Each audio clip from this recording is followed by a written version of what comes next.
Hi, welcome to my home kitchen. I'm Bhavna, and today I'm going to experiment on some pizza styles.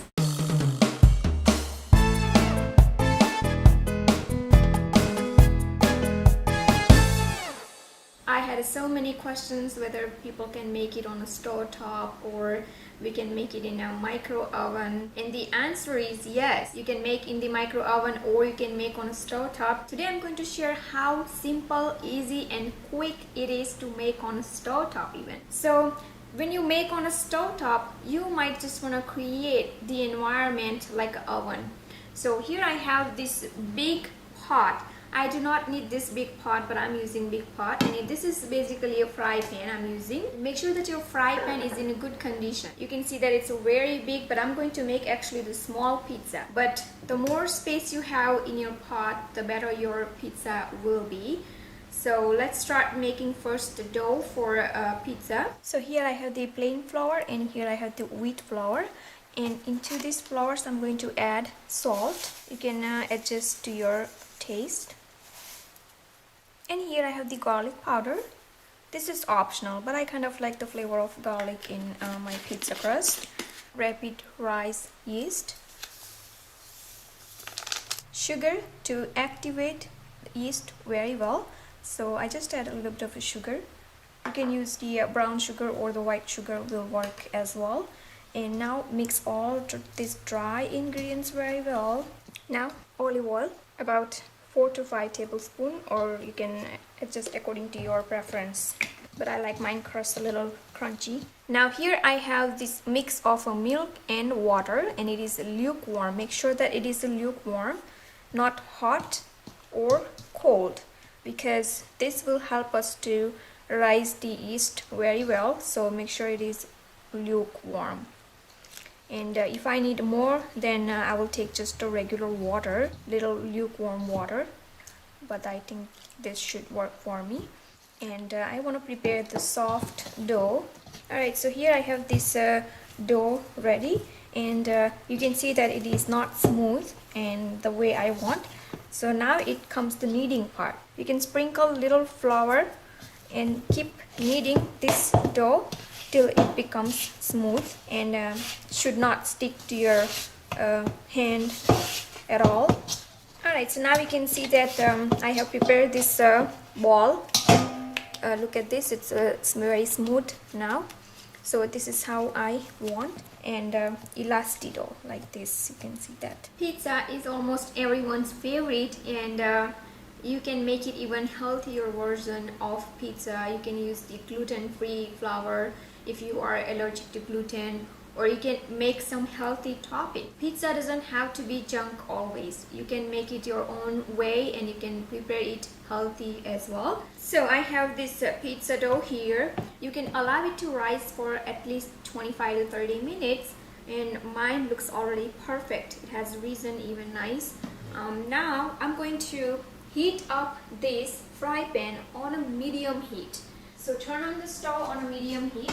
At this point, we do not want to add anything in that pot, just let it get a little warm. While that is warming up, I'm going to roll this dough. So here I have this rolling board, and here I have some dry flour. I'm using just the all-purpose flour, the plain flour. And here I have this dough ready, and I'm going to make small pizza. So I'm just taking the small ball. So take your pizza dough. To replace yeast in your pizza dough, you can use the baking soda. So if you are allergic to yeast, just use baking soda and make the crust. Now this is a nice and very soft dough I have here. So if you don't have a rolling pin, you don't have to worry. You can just stretch your dough. And what I'm going to do, most of the time I like this crust not rolled but just stretched. So you can just use your palm in your hand to just stretch like this. And you can take as much flour as you need to make this crust thin, and you can make as thin as you want.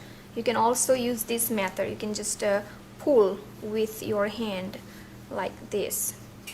So just stretch like this, and you can see that it's stretched nicely. And then again, to make sure that it is nice and even, you can just stretch wherever you see it's very thick. So this is how you can just spread. This is how you can just make your crust easily. Our pizza base is ready. Now for topping, all I'm using today is just the I have here the sauce for pizza and cheese, the mozzarella cheese. So basically I'm making cheese pizza, simple, but you can add your own toppings, vegetables, anything that you want.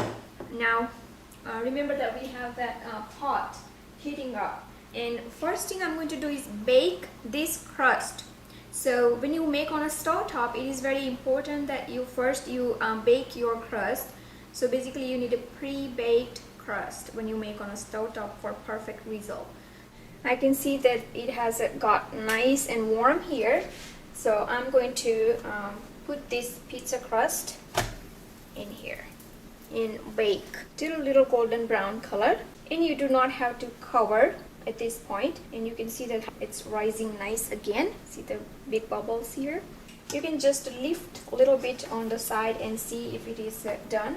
Still, I want to cook a little bit because I want a crispy crust. You see this now, more big bubbles? That shows us that the dough is perfect for the pizza. Let's check again. Okay, so it has got a golden brown, nice golden brown. Flip it, and you see how it looks like nice golden brown color. Now I'm going to apply this sauce while it's baking on the other side. You can bring down the temperature if you want, if you think that it's going to take a little time for you to put some toppings and stuff, so you can bring down the temperature, but mine is going to be simple anyway. And do not bake on high heat. Low to medium is perfect. Okay, and now the layer of cheese. You see how thin we rolled and how thick it has got, so it rise even again when you bake. So you can roll according to your preference. You can roll very thin if you want a little thin pizza, but mine is perfect. Now we want to melt this cheese. So at this point, I'm going to cover it and keep half open because we want to allow the air inside to escape out. So just a half open like this or like that, you can just cover it and let the cheese melt now. And remember, I have kept the temperature still on a low now. If you want your crust a little bit very crispy, you can smear a little bit of olive oil on the side, and your crust will bake with olive oil, so it makes even perfect crust. So you can just move around to get the oil underneath your pizza crust. Now you can even move your crust, you can see that easily. So just like this. I know when you have a topping, it's hard for you to do this, but you can just add oil at any point before you flip even. Alright, so now I'm going to let the cheese melt. It takes about 3 to 4 minutes on a low heat, low to medium heat on first side. And once you flip, you're going to bake till all your cheese is melted, and smearing oil around the pizza crust is totally optional. You can make even without any oil, so it's really up to you, but I like kind of a crunchy and nice, and sometimes you feel a little dry in your crust. When you add oil, it makes perfect, so it's really up to you. Alright, so the pizza is ready in no time, and here, look at this cheese pizza. And I'm going to slide down this pizza onto the tray here. You can see that. So making this pizza was pretty easy and simple. So now you saw that how easy it is to make even on a stove top. My older son, he loves olives, so you can put the olives in the beginning while you're baking your pizza. But one of my son, he doesn't like anything on his pizza except cheese. So I'm just going to put on the top like this, so I can take it off if he decide not to have this olive on his pizza. And look at this now. On the top, you can sprinkle some pizza seasoning if you have it. Otherwise, you can just eat itself. Tastes so great.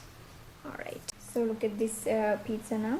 Now when you cut, let me have you here the crust, the bottom of the crust get very crunchy, and you can, if you can hear it or not, I don't know, but it's very crunchy at the bottom because we added the olive oil, and it makes the perfect crunchy crust at the bottom. You can hear it probably now.